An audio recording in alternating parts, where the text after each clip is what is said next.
Welcome back to session 25 with Richard Burdick, and this is his numismatic interview. And we've been talking for several episodes now about Richard's collection and many of the items in his incredible exonumia collection. And what did you bring for us today, Richard? Well, this is, we've spoken of this type of stuff before called pop-out repose, where the metal was pushed out from behind. More jewelry items. There's a $5 gold piece, $2.50 gold piece. And the top piece is actually it's a plated Indian head cent. But it's all pieces of jewelry made to be worn and used. Stuff's very, very rare. These are the only two pieces of small denomination U.S. gold pieces of jewelry that I've ever seen. I've actually got somewhere, there's an advertising that somebody sent me of, like it was in maybe a New York newspaper, the advertising to sell this stuff. It's like 1902 or 03, right in that area.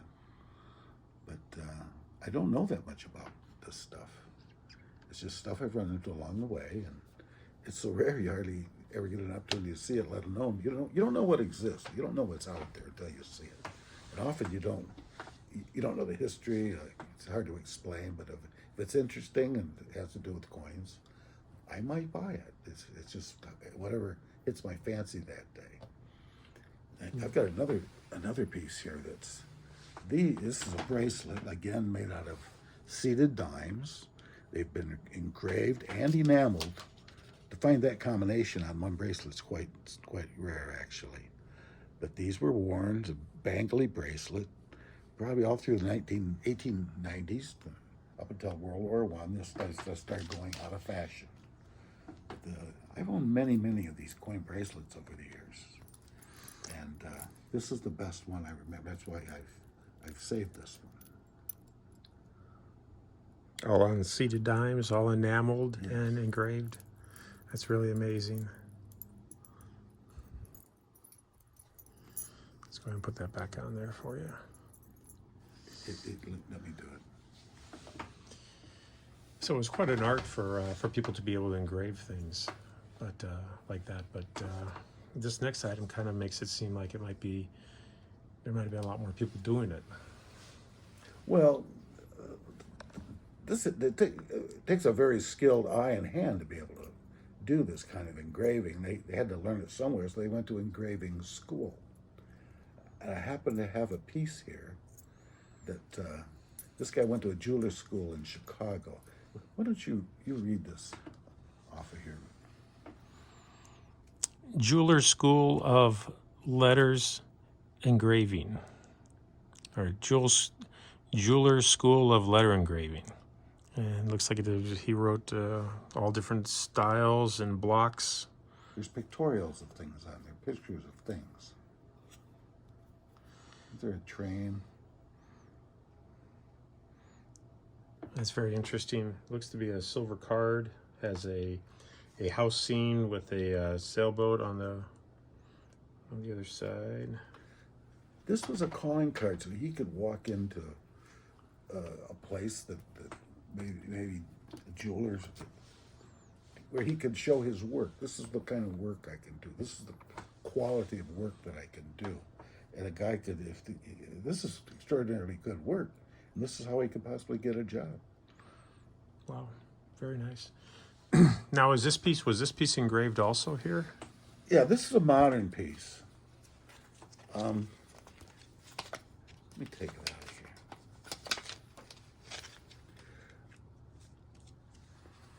This piece, I know a lot of history about this because I bought this from John Kralevich, very famous, extremely knowledgeable dealer in this country. And this piece, he told me the history on this. Him and his mother, the mother's name was Gail, they would visit a place in Arkansas in the summer, and it was called the Gallery Mint, run by Ron Landis. They become good friends of this guy, and they went there several times in the summer months. And this piece was made by Ron Landis and given to Gail Baker, and she gave it to her son, and her son sold it to me. just a couple of years ago. That's the only reason I know the history on this is because of the numismatic history of. John Craig was a very famous, knowledgeable guy, and I was thrilled to death that he actually shared this with me. Actually, I was kind of shocked his mother would let him sell it, but it ended up with me, so to speak. Okay. Now here's another pop-out. This is a pop-out repoussé. That we've talked about these before, but here's another one that was made for, I forgot what it says. 1909 Alaska Expo. That was an exposition. Some of the gold. Alaska, Yukon, Pacific Exposition. It was in Seattle in 1909. Seattle was the main drop-off for people that had taken the ferry up to Alaska to do gold mining and adventures. It looks to be pushed out on a 1909 Barber half. Yeah. I've seen a couple of these over the years. So it looks like it was received quite a bit of wear. I was carried as a pocket piece. A lot of this stuff was carried as pocket pieces. Very interesting. And what's the other engraved piece you have here? This is one of the real early pieces that I bought. I didn't really know what I was buying, but it wasn't that much money. But the artist that made this, what is it? This is on it's on a British trade dollar. And the artist that did this, he pushed the metal to the center and then sculpted it into this pictorial design. It looks like an Asian guy an old man with a hunchback walking with a walking stick. I've always been fascinated by this. Very unusual to see a piece made like this. Now, some of the modern carvers today are doing things, some of them command extraordinary prices. Some of the artists, especially one guy from Russia, he does just incredible work. He charges thousands of dollars a piece. This is an old piece, though. This was made a long time ago, and it's in remarkably good condition, I think, for its age. Do you mind saying what you paid for that one? Do you know? I don't remember. I absolutely don't remember what I paid for it. But that was my early collecting career. I probably didn't pay a lot. What is that? The receipt? For what?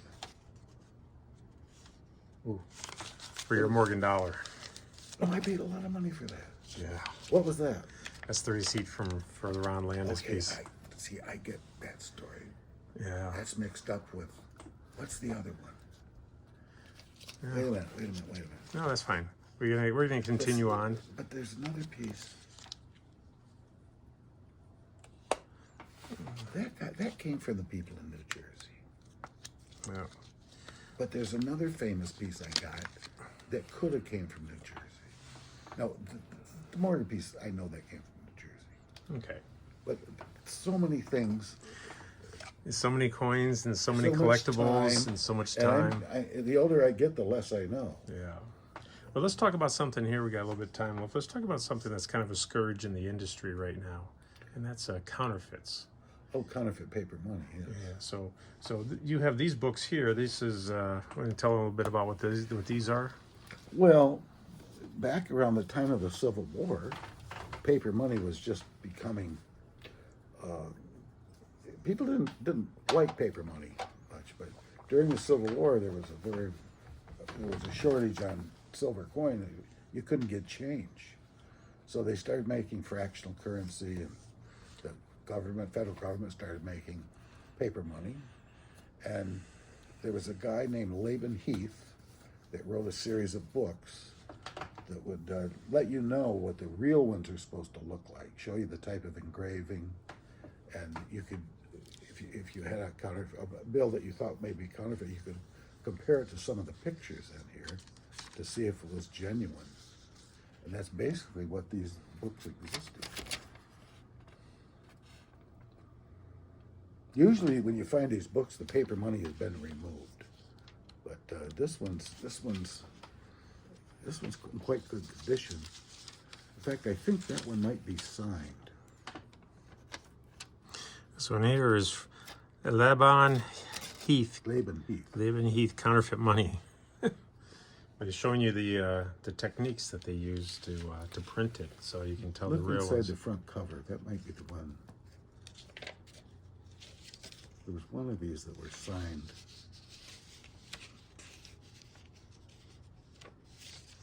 Now let's take a look.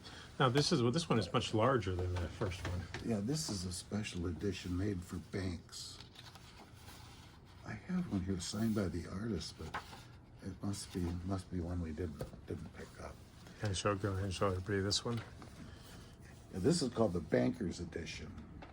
They would banks would have these, so they could open them up and see if they could figure out whether they had counterfeit currency. There's a number of different plates in here of actual pieces of money, paper money. This is a very rare book. Wow, this is actually one of the most heavily counterfeited notes.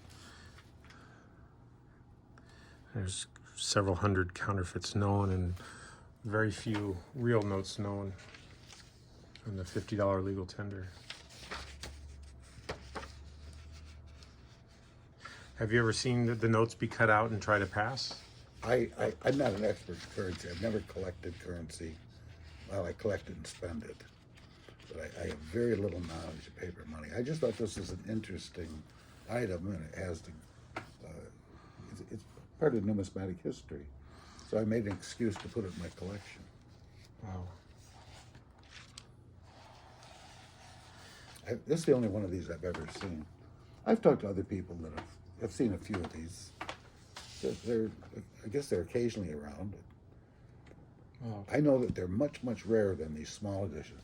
The small editions were issued, there might be 12 or 15 different ones because he issued them over a period of years, beginning during the Civil War. And I think the last edition I've seen was like 1889. So he made a number of these things and kept updating them. I mean, Okay. he sold these. It's something he could sell and try to make a profit on. Yep. All right. Well, let's go ahead and take a break here. We're going to bring out some more stuff in our next session. And if you like what you're hearing, please like and subscribe. And we'll be back shortly.